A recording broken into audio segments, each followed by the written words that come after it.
My beloved brothers and sisters, with hearts that are connected by faith and trials that are known only to the most merciful, there are days when the soul feels heavy, as if it is carrying the weight of the entire world upon its fragile shoulders.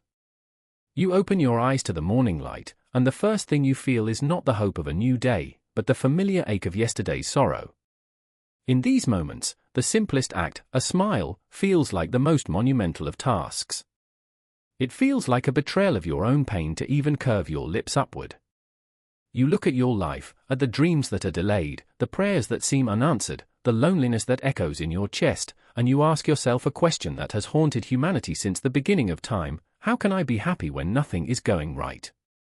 Let me cradle your heart with a divine truth today: Allah never equated happiness with a perfect life. Nowhere in the Quran or the Sunnah will you find that promise. Instead, the Almighty, in His infinite wisdom and compassion, gave us a profound secret, a key to a door that leads to a peace so profound the world cannot comprehend it. He says in Surah Ar-Ra'd, "Verily, in the remembrance of Allah do hearts find rest." 13:28. Do you hear the depth of that promise?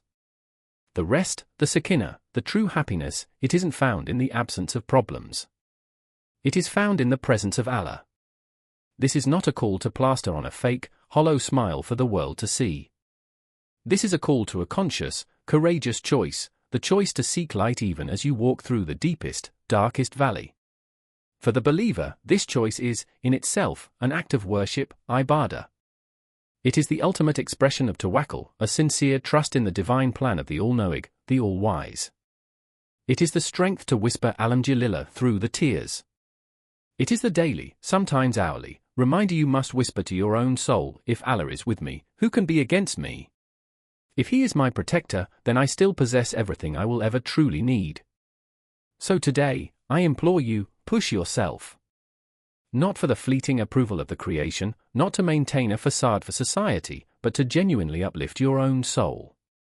Become a source of joy within your own home. Radiate a glimmer of hope, however faint, because your Creator does not just love a grateful heart, He adores the heart that remains resilient, that bends in the storm but never breaks, and He will reward every single, pain-laden step you take toward that inner peace. Understand this: happiness is a conscious choice, a direction you set your compass toward, and it is guided by the stars of faith. It is not a random treasure you stumble upon by chance. The believer possesses a fundamental understanding that the world's treasures are deceptive. True, lasting happiness is not unearthed in wealth, social status, worldly achievements, or the number of likes on a screen.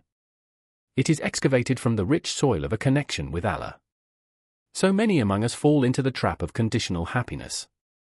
We tell ourselves, I will be happy when I get that job, when I get married, when I have children, when I buy that house, when this problem disappears. We postpone our joy, placing it in a future that is not promised to us. But the dunya was never designed to be perfect. It is a place of tests, a place of pain, struggle, uncertainty, and loss. Yet, within this very imperfection lies the opportunity for immense reward. Those who possess the vision to see Allah's mercy hidden within every moment, the mercy of waking up, of having a roof overhead, of having food to break their fast, they unlock a level of contentment, a reader, that the world cannot offer, no matter its wealth. They smile not from a place of ease, but from a place of profound knowledge. They know their Lord is near. They feel His presence. Reflect upon the Prophet Muhammad, a man who endured loss that would shatter most of us. He lost his parents, his beloved wife Khadija, his sons Ibrahim, Qasim, and Tahir. He was betrayed, mocked, stoned, driven from his home, and faced the horrors of war.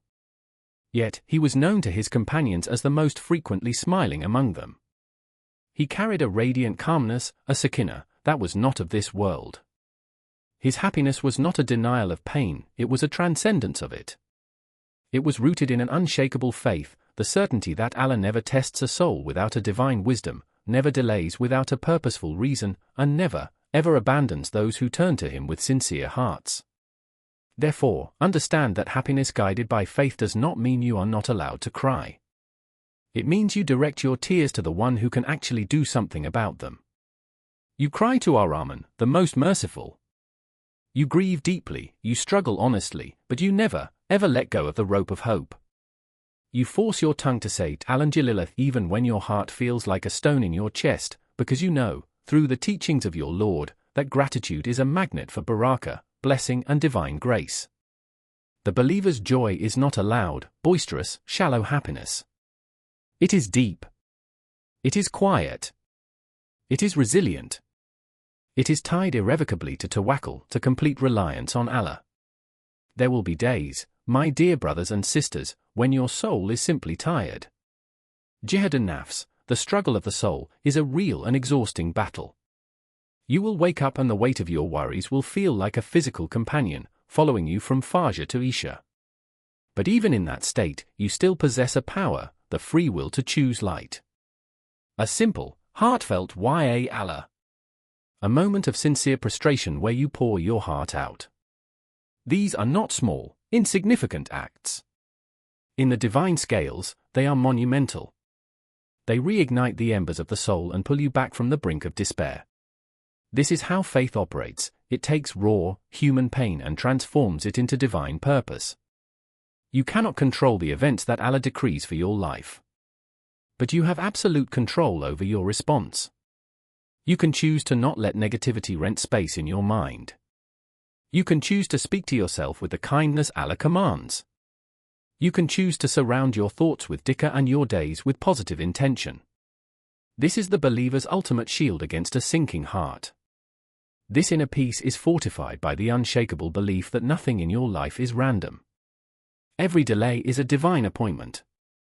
Every silence from Allah is a lesson in listening. Every unexpected turn in the road is a carefully mapped part of your journey by the most merciful. When this belief moves from your head to your heart, you begin to live lighter. You naturally let go of the poison of comparison, of looking at what others have and feeling you lack. You release the jealousy that eats away at your insides and the fear of an uncertain future. You understand that what is meant for you will never miss you, and what misses you was never meant for you. So many people exhaust themselves chasing the illusion of happiness in temporary things, material wealth that can vanish, the fickle approval of people, the hollow validation of social media metrics. These are mirages in the desert.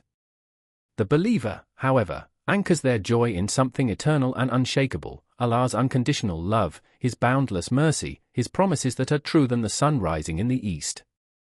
What could be more secure, more calming, than knowing the Creator of the heavens and the earth is personally looking after your affairs? This state is achieved when you align your daily life with your spiritual values. Your happiness becomes stable, not fluctuating with every worldly success or failure. Pray on time, for it is your direct connection to peace. Eat with gratitude, for each morsel is a blessing. Speak gently, for the tongue can be a source of great reward or great regret. Fulfill your responsibilities with excellence, ihsan. Turn away from sins, for they darken the heart and distance you from the source of all light.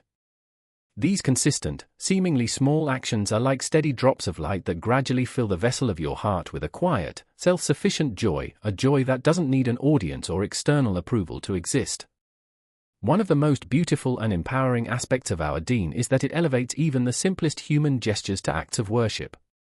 The Prophet said, "Your smile for your brother is a charity." Just pause and reflect on that. The simple act of lifting someone else's spirit with your warmth, of making them feel seen and valued, is recorded by Allah as an act of charity. And in that beautiful divine economy, when you give happiness, you receive it. It multiplies when it is shared. It diminishes when it is hoarded. Choosing happiness during trials is not about spiritual bypassing, it is not about ignoring your pain or pretending it doesn't hurt. It is about refusing to let that pain become your entire identity. It is about knowing that Allah is Al-Latif, the subtle, the kind, the one who is so gentle that even within your heartbreak, He is placing hidden mercies, lessons, and opportunities for growth. Your faith is the lens that allows you to see the light that hardship tries desperately to hide. One of the most powerful signs of a strong, mature faith is the ability to sincerely say Alhamdulillah while you are still in the storm, not when the skies have cleared, but while the winds are still howling and the waves are still crashing around you. That declaration is not denial, it is the highest form of certainty, a yaqeen. It is the believer's conscious choice to reframe the trial, to see it not as a punishment from a wrathful God, but as a sacred pathway, a difficult but necessary journey toward spiritual growth, inner purification, and ultimate closeness to Allah. Ultimately, true happiness is found in the serene acceptance of Allah's decree, al-Qadr. You strive, you work hard, you make dua, you do your very best. But then, you release the outcome. Your heart becomes content, radiyallah, with whatever Allah chooses for you. That is the formula for unshakable peace. You stop chasing what wasn't written for you. You stop begging for what Allah, in His infinite wisdom, has withheld. You walk forward with trust, and that very trust becomes your serenity. Look around you, and you will notice a profound truth. Often, the happiest people are not those who have the most, but those who need the least from the dunya. Their hearts are light because they have done the inner work of detachment, zuhd. They enjoy the world but do not hold it in their hearts. Their smiles come from a place of certain hope, the hope in the everlasting joys of Jannah, a happiness with no opposite, no end. That hope is the fuel that carries them through the very hardest of days. Never underestimate the power of gratitude. It is the very gateway to daily peace. Make it a habit to actively count your blessings, both big and microscopic, your eyesight, your breath, the ability to make wudu, the Quran on your phone, a comfortable bed. When you start seeing these not as entitlements but as personal gifts from Allah, your entire perspective shifts. And Allah's promise is a divine certainty: if you are grateful, I will surely increase you. Surah Ibrahim 14:7. This increase is not always material, it is often an increase in peace, in clarity, in spiritual elevation. Furthermore, joy is nurtured in the company of the righteous. Actively surround yourself with those who remind you of Allah, who mention His name, who strive to be better. Steer clear of those who only fuel your anger, feed your insecurities, or pull you into the abyss of gossip and negativity. A believer is intentional about the company they keep, for it is the nourishment of the heart. And when you become a source of positivity and patience for others, that energy inevitably reflects back into your own life, often in the most unexpected and beautiful ways. When the world feels like it's closing in, never, ever underestimate the power of turning to Allah in dua. Speak to Him. Talk to Him. Tell Him everything, your fears, your frustrations, your dreams, the things you think are too silly or too small to bother the Lord of the worlds. He is Al-Same, the all-hearing. Sometimes, the beginning of happiness is simply the feeling of being heard, of being understood by the one who knows you better than you know yourself. So, my dear brothers and sisters, let this be your takeaway: lasting happiness is not discovered in a perfect, problem-free life. It is constructed, day by day, brick by brick, through the materials of faith, iman, gratitude, shukr, patience, sabr, and purpose, maqasid. You hold that power. You can choose it today, and every day, even through the struggle, through the sadness, through the tests. And when you make that choice, you emerge not merely happier, but stronger, wiser, and more resilient. And that fortified strength will, without a doubt, carry you closer to Allah, and closer to the everlasting joy that awaits in the gardens of paradise. May Allah fill your hearts with the nourishing light of Iman, your days with the tranquil peace of Sabr, and your lives with the profound purpose of His remembrance. May He grant you a happiness in this world that is a mere shadow of the true, eternal happiness He has prepared for you in the hereafter. Ameen.